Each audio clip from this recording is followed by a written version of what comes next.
ஒரு நிகழ்வு நடத்தி அந்த அறக்கட்டளை தொடங்கி அவருடைய நினைவாக வருடந்தோறும் விருது அளிக்கணும் அப்படின்ற பொறுப்பை நீலம் பண்பாட்டு மையத்திடம் ஒப்படைத்திருக்கிற அவர்களுடைய குடும்பத்திற்கு என்னுடைய நன்றியை நான் தெரிவிச்சுக்கிறேன். ஏன்னா நீலம் பண்பாட்டு மையம் ஆரம்பித்ததுலேருந்து நிறைய தோழர்களுக்கு தெரியும். நாங்களும் யோசிப்போம், யாராவது எங்களுடைய செயல்பாடுகளை கவனிக்கிறாங்களா, இல்லை நம்மளோட துணை நிற்கிறாங்களா, இல்லை பாராட்டுறாங்களா, இல்லை என்ன எழுதுகிறாங்க, நம்ம செய்கிற வேலை சரியாக இருக்கா இல்லையா, அட்லீஸ்ட் விமர்சன பார்வையோடு நம்மளை யோசிக்கிறாங்களா, அப்படியெல்லாம் நாங்களும் தொடர்ந்து இதை பற்றி டிஸ்கஸ் பண்ணுவோம். அண்ட் இப்போ நீலம் இதழ் வருது. ஸோ இந்த இதழ் குறித்து ஏதாவது ஒரு அக்கறையான விமர்சன கட்டுரைகள் ஏதாவது இருக்கா, இது எப்படி பண்ணலாம், என்ன மாதிரி இருக்கலாம், இல்லை இதோட போக்கு என்ன, இது எத்தனை பேர் ஷேர் பண்ணுறாங்க, எப்படி பேசுகிறாங்க. ஸோ இதை தொடர்ந்து நம்ம பார்த்துட்டே இருக்கிறோம். அண்ட் இந்த செயல்பாடுகளோடு துணை நிற்கிற இல்லை தங்களை இதோடு மையப்படுத்திக் கொள்கிற தோழர்களையும் நாங்கள் மிகவும் கவனமாக பார்த்து கொண்டே இருக்கிறோம். அவங்களோடு சேர்ந்து வேலை செய்யவும் நாங்கள் விருப்பமாக இருக்கிறோம். அண்ட் தொடர்ந்து நீலம் பண்பாட்டு மையம் இயங்குவது அப்படின்றது குறிப்பாக என்னுடைய ஊதியம் இல்லை நான் சினிமாவிலேருந்து பெறப்படுகிற அந்த பணத்துலேருந்து தான் இது தொடர்ந்து நம்ம செஞ்சுட்டே இருக்கிறோம். பட் ஆனால் இந்த இடத்துல ரொம்ப முக்கியமாக என்னென்னா, ராஜ் கௌதம் ஐயா அவங்க இறந்ததுக்கு பிறகு திடீர்னு அவங்க வீட்டிலேருந்து கூப்பிட்டு உங்கள் கூட சேர்ந்து நாங்களும் சில வேலைகளை செய்ய விருப்பப்படுறோம், அதனால் நாங்கள் கொஞ்சம் நிதி தரோன்னு சொன்னாங்க. நான் வாசிக்கு பாஸ்கர் என்கிட்ட சொன்னோடனே சரி நீங்கள் போய் பேசிட்டு வாங்க அப்படின்னு நான் சொன்னேன். பேசிட்டு வந்தோடனே வாசிக்கு சொன்னார், ஏங்க அவங்க 10 லட்சம் தரேன்னு சொல்கிறாங்க. உண்மையிலேயே ரொம்ப ஆச்சரியமாகவும் இருந்தது, ரொம்ப மகிழ்ச்சியாகவும் இருந்தது. இது என்னென்னா, நம்ம தொடர்ந்து வேலை செய்கிற ஒரு இடத்துல நம்ம கரெக்டாக வேலை செய்கிறோம் அப்படின்ற ஒரு என்ன சொல்கிறது, ஒரு நன்மதிப்போடு இவங்கக்கிட்ட காசு கொடுத்தா அது சரியாக அதோடைய தேவையை உணர்ந்து செயல்படுவாங்க அப்படின்னு எங்களை நம்பி இதை கொடுத்ததுக்கு உண்மையிலேயே ரொம்ப சந்தோஷம். ஏன்னா மார்கரெட் மக்களிசை ஃபஸ்ட் டைம் முடிச்சுட்டு, வானம் ஃபெஸ்டிவல் நினைக்கிறேன், ஃபஸ்ட் டைம் முடிச்சுட்டு ஒரு அம்மா திடீர்னு கட்டி பிடிச்சி அவங்களோட ரிங்கை கட்டி என்கிட்ட கொடுத்தாங்கப்பா, நீ இதை வச்சுக்கப்பா அப்படின்னாங்க. நம்மம்மா வேணாம்மா, நீங்கள் வந்ததே ரொம்ப சந்தோஷம் அப்படின்னு நான் சொன்னேன். பட் ஆனால் அவங்க அந்த கொடுத்தது இருக்குல்ல, அது நான் பணமாக யோசிக்கல, இல்லை நன்கொடையாகவும் யோசிக்கல, அது ஒரு பெரிய அப்ரிசியேஷனாக நான் பார்த்தேன். ஓகே, நம்ம இங்கே வானம் ஃபெஸ்டிவல்னு சொல்லிட்டு ஒரு கலை இலக்கியங்கள் சம்மந்தமாக, நான் ஒரு ஃபோக் ஆர்ட் சம்மந்தமாக ஒரு ஃபெஸ்டிவல் நம்ம பண்ணுறோம். அந்த ஃபெஸ்டிவலை அதமாக ரொம்ப அழுதாங்க, கண்ணீர் கலங்கி எப்பா யார் பெற்ற புள்ளியே தெரியல அப்படின்னு சொல்லிட்டு அவங்க சொன்னது இன்னும் எனக்கு ஞாபகம் இருக்குது. ஸோ அந்த மாதிரியான ஒரு நன்மதிப்பாக ராஜ் கௌதமன் அவர்களுடைய குடும்பத்தார் எங்களை இந்த வேலையை, இந்த பொறுப்பை பார்த்துக்கிட்டு கொடுத்ததை நான் அதுக்கு ஈக்குவலாக நான் நினைக்கிறேன். அண்ட் ரொம்ப ரொம்ப பெரும் மகிழ்ச்சி, பெரும் சந்தோஷம். நீங்கள் எங்களை நம்பியது ஃபஸ்ட்டு, ஏன்னா நம்பிக்கை தான் ரொம்ப ரொம்ப முக்கியம். நம்ம என்ன வேலை செய்கிறோன்றது அப்ரிசியேஷன் நெக்ஸ்ட்டு தான். ஃபஸ்ட்டு நம்புறது ரொம்ப முக்கியமாக நான் நினைக்கிறேன். ஏன்னா எல்லா என்ன சொல்கிறது கருத்துக்கும் பின்னாடி ஒரு அரசியல் தன்மை இருக்குது அப்படின்னு சொல்லிட்டு நம்ம எல்லாருமே ரொம்ப தீவிரமாக நம்புகிறோம். அண்ட் நீலம் பண்பாட்டு மையத்துக்கும் பின்னாடியும் ஒரு அரசியல் தன்மை இருக்குது. அது முழுக்க தலித் மனப்பான்மையோடு செயல்படுகிற ஒரு அமைப்பு அது. அதனால் இது ஒரு சிலருக்கு ரொம்ப எதிர்மறையான எண்ணங்களும் இருக்கும், சிலருக்கு நேர்மையான எண்ணங்களும். குறிப்பாக சில தலித் ஆளுமைகள் நம்ம கூட சேர்ந்து வேலை செய்வாங்க, சில பேருக்கு பெரிய விமர்சனங்களும் இருக்கும். அப்படியான சூழலில் நம்ம கலை இலக்கிய சூழலில் இதை நம்ம செஞ்சே ஆகணும் அப்படின்ற ஒரு விருப்பத்தோடு என்னோடு சேர்ந்து சில தோழர்கள் தொடர்ந்து நாங்கள் இந்த வேலையை செஞ்சிட்ருக்கோம்.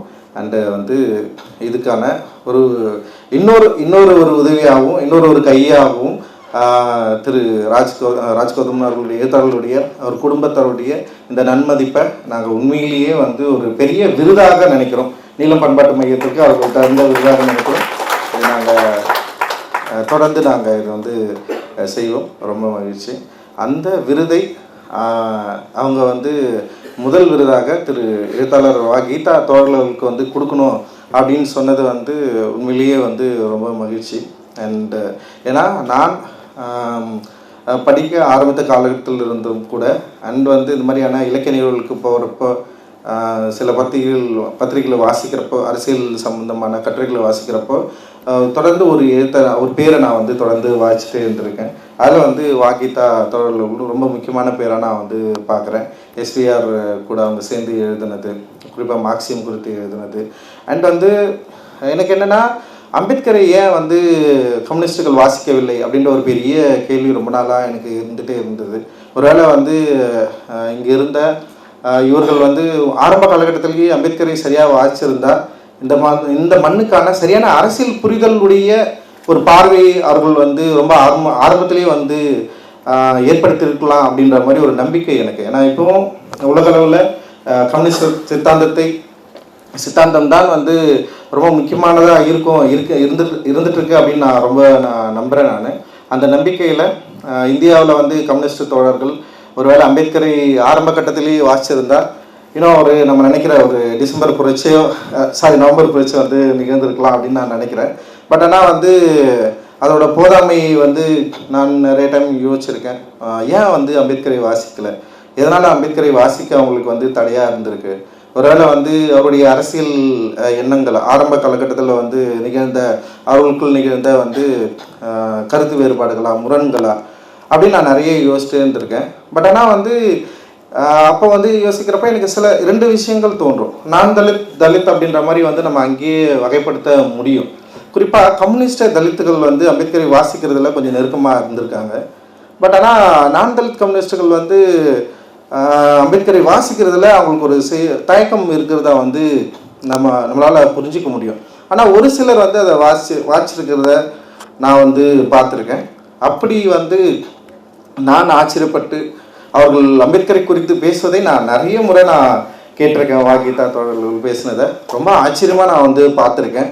அண்ட் அந்த அடிப்படையில் நான் வந்து அவர்கள் மார்க்சியவாதியாக தன்னை அறிவிச்சுக்கிட்டாங்களா தெரியல. பட் ஆனால் நான் ஒரு அம்பேத்கர்வாதியாக அவங்கள வந்து நான் பார்க்குறேன்.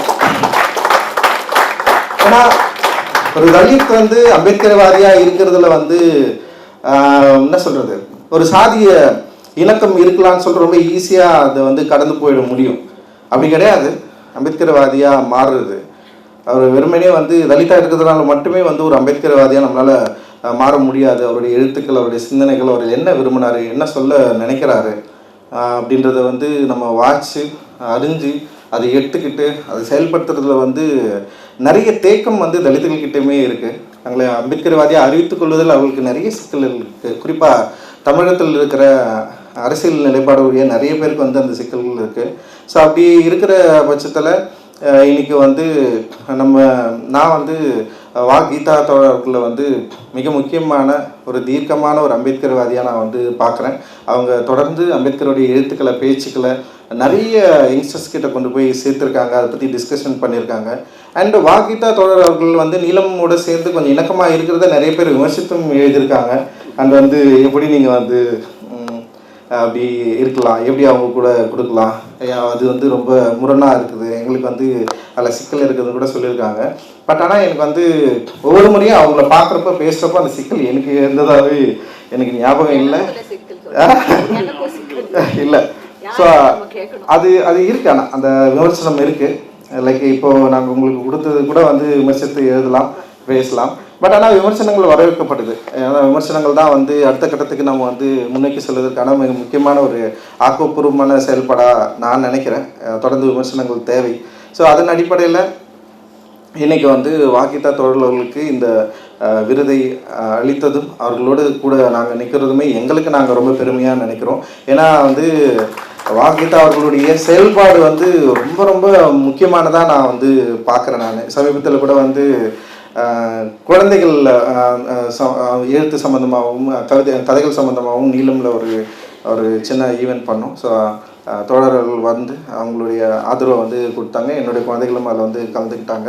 அண்டு வந்து ரொம்ப ஆச்சரியமானவர்கள் பல தளங்களில் வேலை செய்கிறாங்க. அதெல்லாம் ரொம்ப முக்கியமானது. என்னுடைய கட்டுரை கூட வந்து அவங்க வந்து கொஞ்சம் ஷேப் பண்ணி கொடுத்தாங்க. அது இந்திய சினிமாவில் வந்து தமிழ் சினிமாவின் பங்கு அப்படின்னு சொல்லிட்டு ஒரு கட்டுரை அதில் வந்து நான் எழுதியிருந்தேன். சரி, தோழருக்கு வந்து அதை அனுப்பிச்சு இது எனக்கு கொஞ்சம் ஷேப் பண்ணி கொடுங்கன்னு நான் கேட்டேன். அப்புறம் அது ஒரு புத்தகத்தில் அது வந்திருக்கு. அது அண்ட் வந்து ஸோ இந்த மாதிரி அவங்களோட இப்போ அவங்ககிட்ட வந்து ஒரு திறந்த வெளிப்படையான ஒரு டிஸ்கஷன் வச்சுக்கணும்னு எனக்கும் விருப்பம். நானும் வந்து எப்பயாவது அவங்ககிட்ட போய் பேசணும் அப்படின்னு நான் ரொம்ப நாளாக நினச்சிட்டே இருக்கேன். ஆனால் என்னுடைய வேலை நிமித்தமாக என்னால் வந்து இந்த சினிமாவில் விட்டு என்னால் வெளியே வர முடியாமல் அப்படியே அங்கேயே இருக்கிறேன். ஸோ அந்த வேலைக்கு நடுவில் அவங்ககிட்ட எப்படியாவது பேசி ஆகணும்னு நான் நினைக்கிறேன். நான் அரசியல் நிலைப்பாடு சம்மந்தமாக அவங்களுக்கு என் மேலே சில விமர்சனங்கள் இருக்குதுன்னு அவங்களுமே சொல்லியிருக்கிறாங்க. ஒரு சில இடங்களில் பேசுகிறப்போ சொல்லியிருக்காங்க. ஸோ அது என்னன்னு சொல்லிட்டு கேட்டு தெரிஞ்சுக்கணும் அப்படின்னு சொல்லிட்டு எனக்கு ஒரு பெரிய ஆர்வம் இருக்குது. அது என்னுடைய நிலைப்பாடு குறித்து அவங்க என்ன நினச்சிட்ருக்காங்க அப்படின்றதெல்லாம் எனக்கு பெரிய ஒரு ஆர்வம் இருக்குது. ஸோ அது குறித்து உரையாடுவதற்கும் நான் வந்து நான் தயாராக தான் இருக்கிறேன். ஆனால் எப்போ போவேன்னு தெரியல, நான் நிச்சயம் வரேன் தோழர்.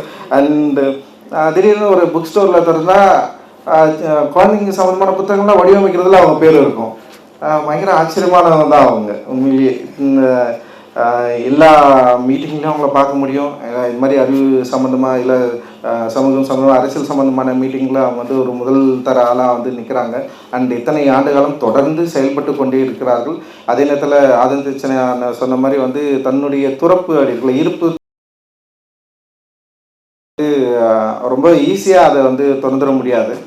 இப்போ வந்து நான் வந்து ஒரு இடத்துல இருந்து பேசுகிறப்போ வந்து என்னுடைய இருப்பம் கூட வந்து ஏதோ ஒரு வகையில் வந்து சாதியாக இங்கே வந்து பார்க்கப்படுது, பேசப்படுது, அதை பற்றி டிஸ்கஷன் பண்ணப்படுது. அதே ஒரு இடத்துல இருந்து அவங்க வரப்போ நிச்சயமாக இதை விட அதிகமான ஒரு சூழல் அவங்களுக்கு வந்து இருந்திருக்கலாம். அதை மீறி தன்னுடைய இருப்பை தொடர்ந்து டிஸ்கஸ் பண்ணிகிட்டே இருக்காங்க, பேசிகிட்டே இருக்காங்க, எழுதிட்டே இருக்காங்க. அந்த எழுத்துக்களும் பேச்சுக்களும் எல்லாமே அவங்களுடைய செயல்பாடுகளும் தொடர்ந்து நிகழணும் அப்படின்றது தான் வந்து நீலம் பண்பாட்டு மையத்துடைய நோக்கமும் என்னுடைய நோக்கமும். ரொம்ப மகிழ்ச்சி தோழர், இந்த விருது உங்களுக்கு கிடைச்சதில் கொடுத்ததில் நாங்கள் பெருமைப்படுகிறோம்.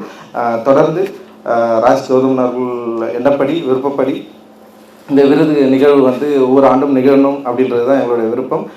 நீங்களும் எங்களோடு இருங்கள். உங்களுடைய விமர்சனங்களும் உங்களுடைய பாராட்டுகளும் எங்களுக்கு அவசியம் தேவை. ஜெய்பீம்.